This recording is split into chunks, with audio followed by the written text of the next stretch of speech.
Welcome student. আজকে ভিডিওতে আমি আলোচনা করব পলিটিক্যাল সায়েন্সের একটি গুরুত্বপূর্ণ বিষয়।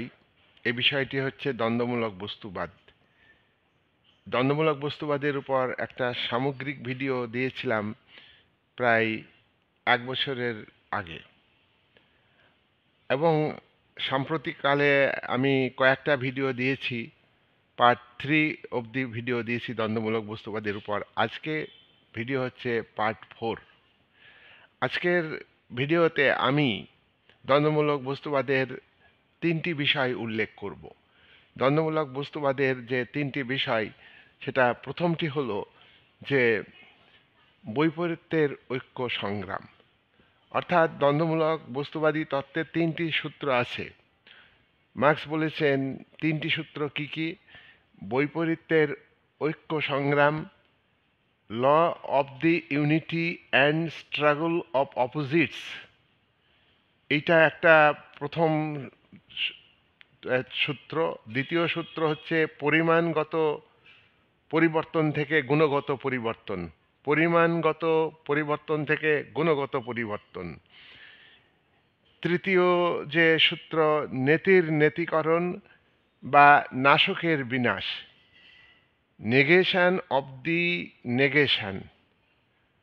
অর্থাৎ এই 3টি সূত্রের মধ্যে আমি প্রথমে তোমার আলোচনা করছি বৈপরীত্যের ঐক্য সংগ্রাম। বৈপরীত্যের ঐক্য সংগ্রাম এটা দ্বন্দ্বমূলক বস্তুবাদের একটা গুরুত্বপূর্ণ বিষয়। কার্ল মার্কস মনে করেন যে বস্তুর মধ্যে দুটি পরস্পর বিরোধী শক্তি থাকে।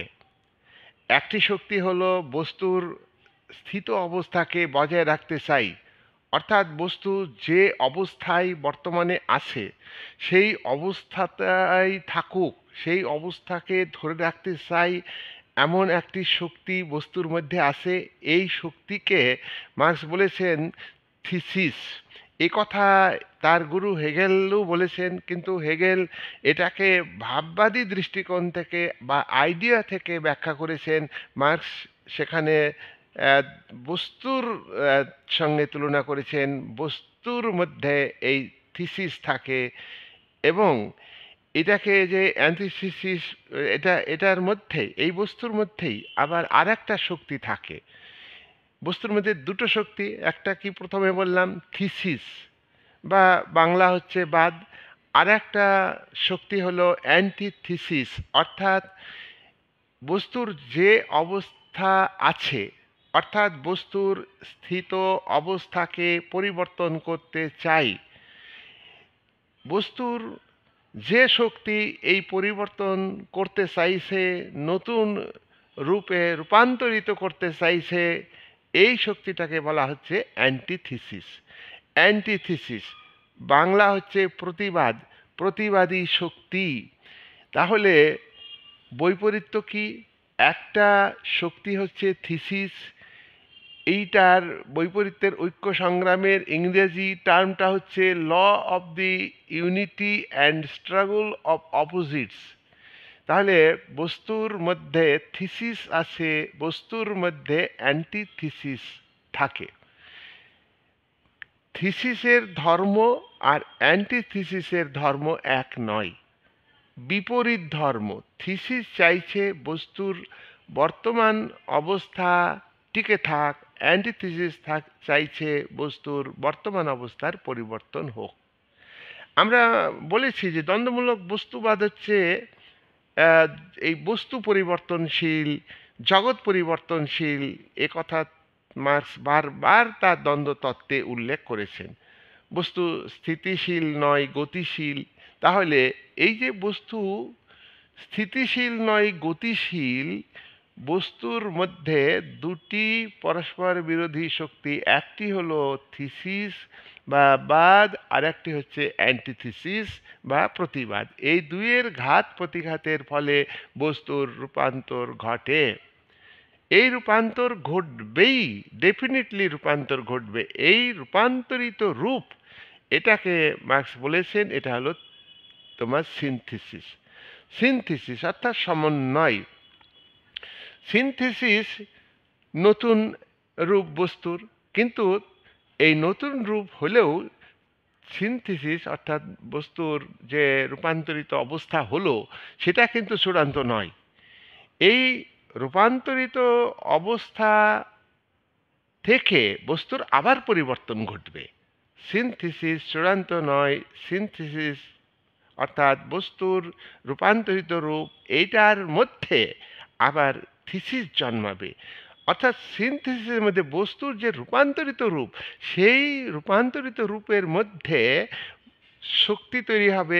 একটা শক্তি হলো থিসিস, বস্তুর বিদ্যমান অবস্থাকে বজায় রাখতে চাইবে।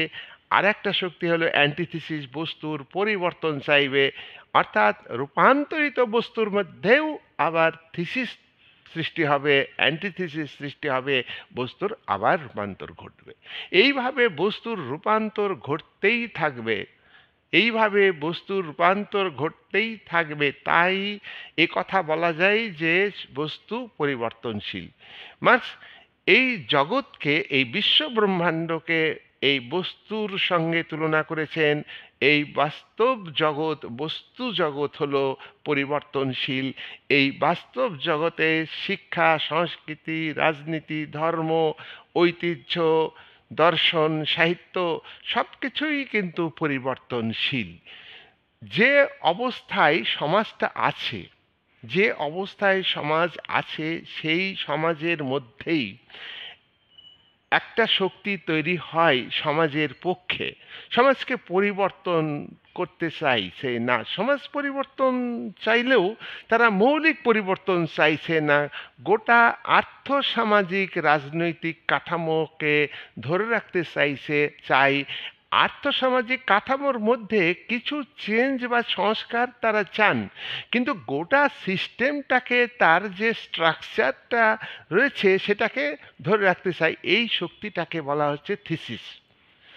সমাজে ধর্মীয় ক্ষেত্রে যা চলছে, গোঁড়ামি চলছে, কুসংস্কার চলছে, সমাজে কুপ্রথা চলছে, সেটা চলছে, ঠিক আছে, কিন্তু সংস্কার দরকার। ধর্মের ক্ষেত্রে সংস্কার দরকার। কুপ্রথা উঠে যাক, এটা চাই।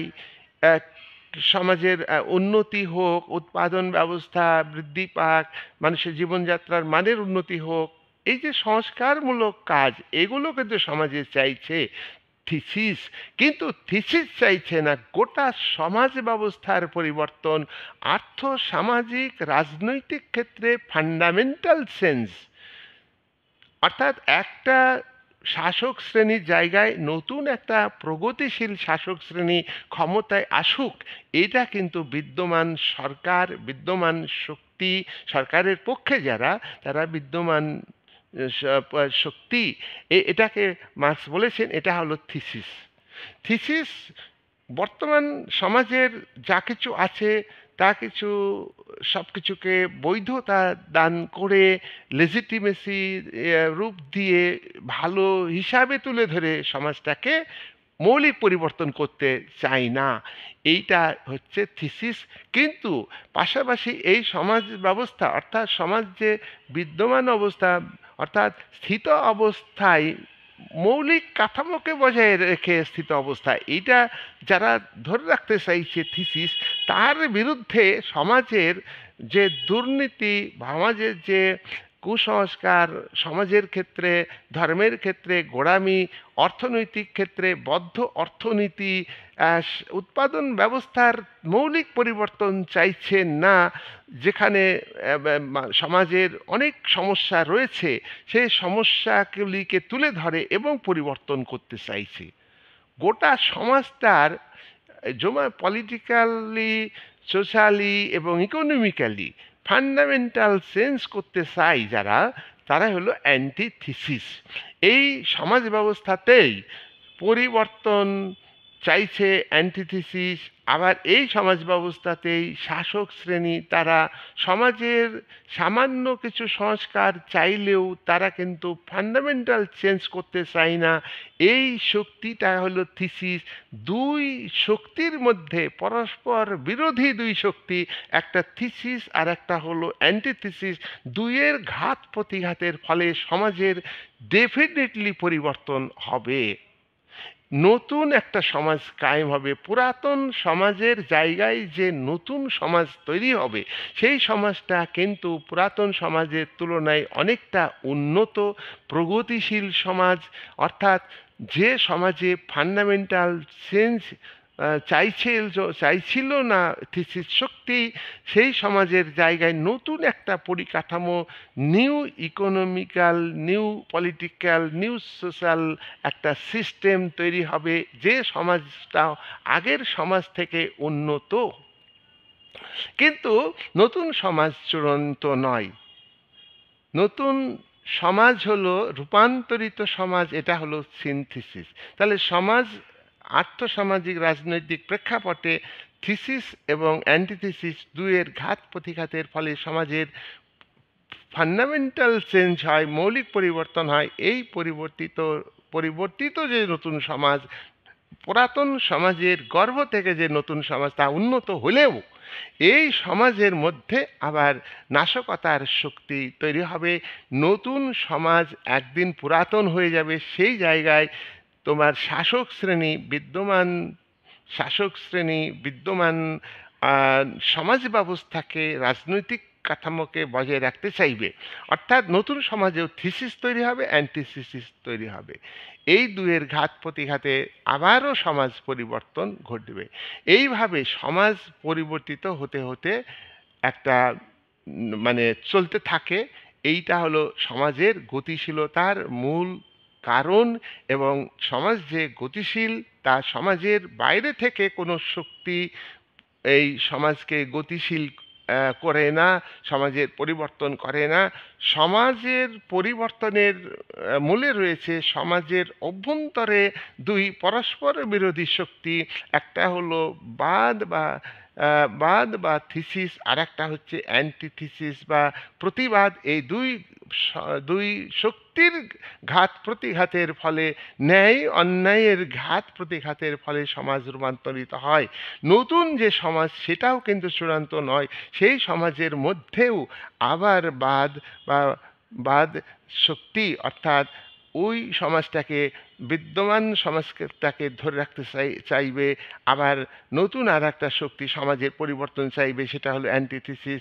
এই দুইয়ের ঘাত প্রতিঘাতের ফলে বারবার সমাজ ব্যবস্থার পরিবর্তন ঘটবে, ফান্ডামেন্টাল চেঞ্জ হবে।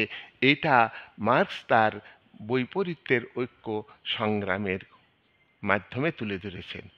বৈপরীত্য, একটা শক্তি থিসিস, তার বিরোধী শক্তি অ্যান্টিথিসিস, দুইয়ের ঘাত প্রতিঘাতের ফলে রূপান্তরিত সিনথিসিস বা সমন্বয়, রূপান্তরিত সমাজ, পুরাতন সমাজের জায়গায় নতুন সমাজ। কিন্তু এটা চূড়ান্ত নয়। ওই নতুন সমাজের মধ্যে আবারও বৈপরীত্য আসবে, অর্থাৎ থিসিস তৈরি হবে, অ্যান্টিথিসিস তৈরি হবে। তার ফলে নতুন একটা সমাজ তৈরি হবে। এইভাবে সমাজ গতিশীল, পরিবর্তনশীল। এইভাবে মার্কস তার দ্বন্দ্ব তত্ত্বে এই সূত্রটাকে ব্যাখ্যা করেছেন, বৈপরীত্যের ঐক্য সংগ্রামের তত্ত্ব। সূত্র নাম্বার 2, পরিমাণগত পরিবর্তন থেকে গুণগত পরিবর্তন। দ্বিতীয় সূত্র, দ্বন্দ্বমূলক বস্তুবাদে মার্কস উল্লেখ করেছেন যে পরিমাণগত পরিবর্তন থেকে গুণগত পরিবর্তন, from quantitative sense to qualitative sense. অর্থাৎ সংখ্যার দিক থেকে পরিবর্তন, বাইরের দিক থেকে পরিবর্তন। আরেকটা হলো যে মৌলিক পরিবর্তন, কোয়ালিটেটিভ, অর্থাৎ গুণগত পরিবর্তন। আগে সংখ্যাগত পরিবর্তন হবে, তারপরে গুণগত পরিবর্তন হবে। সোসাইটি, পলিটিক্যাল সিস্টেম, সরকারি ব্যবস্থাপনাতে যা বিষয় থাকবে, সব কিছুই চেঞ্জেবল। এবং এই চেঞ্জ হচ্ছে প্রথমে পরিমাণগত চেঞ্জ। বৈপরীত্যের কারণে এই সংঘাত। আগেই বলেছি, বৈপরীত্যের কারণে এই সংঘাত। পরস্পর বিরোধী দুই শক্তি, থিসিস আর অ্যান্টিথিসিস, এদের মধ্যে মিল নেই। কিন্তু অ্যান্টিথিসিস, সেও কিন্তু চূড়ান্ত নয়। সে নতুন একটা সমাজ পরিবর্তন করে নিয়ে আসবে ঠিকই, কিন্তু সেই জায়গাতেও আবারও থিসিস তৈরি হয়ে যাবে। অন্যায় অবিচার দেখা দেবে, সেই অন্যায় অবিচারের বিরুদ্ধে আবারও নতুন করে একটা শক্তি তৈরি হবে। এইভাবে সংঘাত আর চেঞ্জ হতে থাকবে। কিন্তু সংঘাতের প্রথম অবস্থায় শুধু পরিমাণগত চেঞ্জ হবে। কি বললাম? সংঘাত যে শুরু হচ্ছে, সংঘাতের ফলেই সোসাইটি, পলিটিক্যাল সিস্টেম, রাজনৈতিক ব্যবস্থার পরিবর্তন ঘটবে। সংঘাতের ফলে বাইরের কোনো শক্তি পরিবর্তন ঘটাবে না। কিন্তু এই সংঘাতটা যখন শুরু হচ্ছে, তখন কিন্তু কোয়ান্টিটি চেঞ্জ হবে। কোয়ান্টিটি চেঞ্জ মানে সংখ্যার পরিবর্তন হবে, কোয়ান্টিটি চেঞ্জ, গুণগত চেঞ্জ নয়, পরিমাণগত চেঞ্জ। সংঘাত যখন শুরু হয়, সংঘাতের প্রথম পর্যায়ে কোয়ান্টিটি চেঞ্জ থাকে, কোয়ান্টিটি চেঞ্জই হয়, সেখানে কোয়ালিটি চেঞ্জ হয় না। কিন্তু কোয়ান্টিটি চেঞ্জ হতে হতে এমন একটা অবস্থা আসবে যখন গুণগত চেঞ্জ আসবেই। কোয়ান্টিটি চেঞ্জ অর্থাৎ পরিমাণগত পরিবর্তন যখন শুরু হয়, প্রথম অবস্থায় সেখানে সেখানে গুণগত পরিবর্তন আসে না, গুণগত পরিবর্তন আসে পরে। যেমন মার্কস উদাহরণ দিয়েছেন, জলকে ফুটাইলে, জল তরল পদার্থ, তোমরা জানো যে জলকে তাপ দিতে থাকলে জল বাষ্প হতে থাকে। জলের প্রথম অবস্থায় যখন তাপ তাপ দেওয়া হয়, তখন কিন্তু সে সে কিন্তু পরিমাণগত তার পরিবর্তন হয়। পরিমাণগত জল কমতে থাকে, যত তাপ দেওয়া যাবে জল কমতে থাকবে। কমতে কমতে একটা সময় এসে সব জল হাঁড়ির তলায় থেকে শুকিয়ে যাবে, পাত্র থেকে জলটা শুকিয়ে যাবে, বাষ্প হয়ে যাবে। এই যে এতটা একটা তরল পদার্থ ছিল জল, যে যে পাত্রে রাখা হয়েছে, সেই পাত্রের জলটা তাপ দিতে দিতে তোমার শুষ্ক হয়ে গেল, বায়ু হয়ে গেল। অর্থাৎ একটা পদার্থ, তরল পদার্থ থেকে তোমার একটা কি বলবো, একটা গ্যাসীয় পদার্থতে পরিণত হলো। তাহলে এই যে তরল থেকে পুরোপুরিভাবে গ্যাসীয় পদার্থে পরিণত হলো, এইটাই হলো গুণগত পরিবর্তন। কি বললাম? পরিমাণগত পরিবর্তন, জল তাপ দিতে থাকলে পাত্রের জল আস্তে আস্তে কমতে থাকবে, এটা হলো গুণগত পরিবর্তন। জলটা যখন সম্পূর্ণভাবে বাষ্প হয়ে যাবে, একটা একটা বায়ু পদার্থে পরিণত হবে, গ্যাসীয় পদার্থে পরিণত হবে, তখনই ধরে নিতে হবে যে এটার একটা মৌলিক পরিবর্তন হলো, এটা একটা পরিমাণগত পরিবর্তন হলো। মার্কস এইভাবে যে পরিবর্তনের কথা বলছেন, অর্থাৎ অর্থাৎ পরিমাণগত পরিবর্তন হতে হতে শেষ অবধি একটা হঠাৎ করে সবটাই পরিবর্তন হয়ে গেল, একটা জলীয় পদার্থ। সেইটাকে মার্কস বলছেন যে উল্লম্ফন। এটা রেভলিউশনারি চেঞ্জ। যখন জলটা শেষে তাপ দেওয়ার ফলে সবটাই তোমার শুকিয়ে গেল, গ্যাসীয় পদার্থে রূপান্তরিত হলো, এই যে প্রক্রিয়া, এই প্রক্রিয়াটাই হলো রেভলিউশনারি প্রক্রিয়া।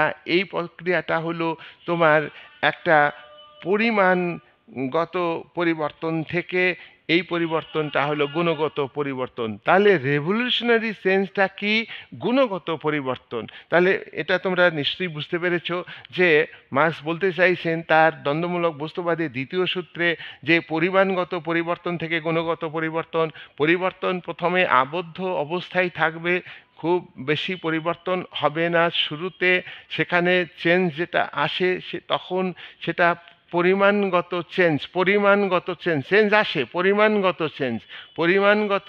চেঞ্জ ক্রমান্বয়ে হতে থাকে, প্রক্রিয়ার মধ্য দিয়ে হতে থাকে, হতে হতে শেষ অবধি এমন একটা চেঞ্জ আসে যে চেঞ্জটাকে বলা হয় উল্লম্ফন চেঞ্জ, ইংরেজিতে বলা হয় রেভলিউশনারি চেঞ্জ।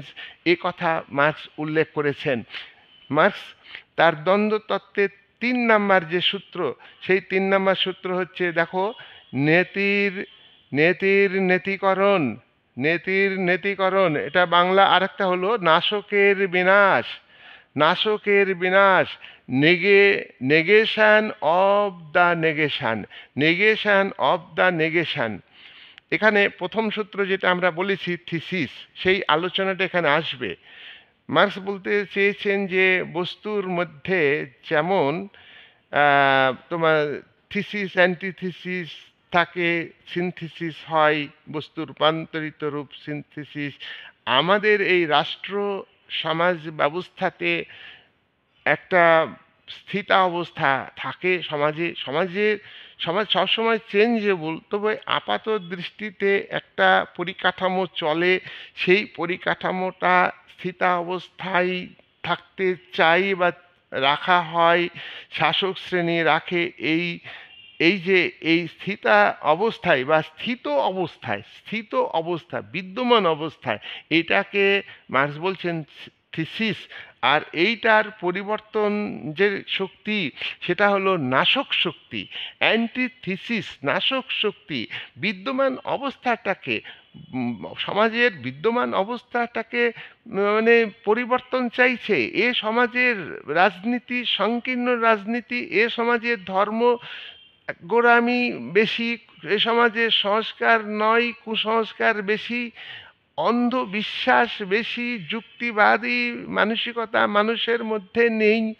তারা তারা বিজ্ঞান কারিগরি বিদ্যাকে জোর দিচ্ছে না, সমাজে দুর্নীতি ব্যাপকভাবে আছে। তাই এই সমাজটাকে চেঞ্জ করতে হবে, পরিবর্তন করতে হবে। এইটাই হলো অ্যান্টিথিসিস। এই নাশক শক্তি, এরা ধ্বংস করতে চাইছে বর্তমান পরিকাঠামো। কিন্তু বিদ্যমান সমাজে স্থিত অবস্থায় যে ভালো দিকগুলো আছে, ভালো বিষয়গুলো আছে, সেগুলিকে তোমার গ্রহণ করবে। গ্রহণ করার ফলে নতুন নাশক শক্তি যে নতুন সমাজ তৈরি করবে, সেই সমাজটা হবে উন্নত সমাজ। তাহলে নতুন সমাজকে অ্যান্টিথিসিস গ্রহণ করলো, কিন্তু নতুন সমাজকে অ্যান্টিথিসিস গ্রহণ করলেও পরবর্তীকালে সময়ের পরিবর্তনের সাথে সাথে পরবর্তীকালে নতুন সমাজটাকে আবার অস্বীকার করবে।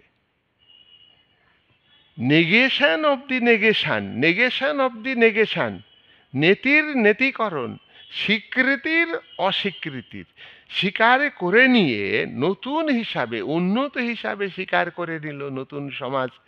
অ্যান্টিথিসিস প্রতিষ্ঠিত করেছে, প্রতিবাদী শক্তি প্রতিষ্ঠিত করেছে, প্রোগ্রেসিভ শক্তি, পরিবর্তনকামী শক্তি, অ্যান্টিথিসিস, নাশক শক্তি। তারা নতুন একটা সমাজ তৈরি করেছে, নিউ সমাজ। নতুন সমাজটা আগের যে সমাজ ছিল তার থেকে উন্নত। তাহলে ভাই আবার পরিবর্তন কেন? মার্কস বলছেন যে আবার পরিবর্তন হবে।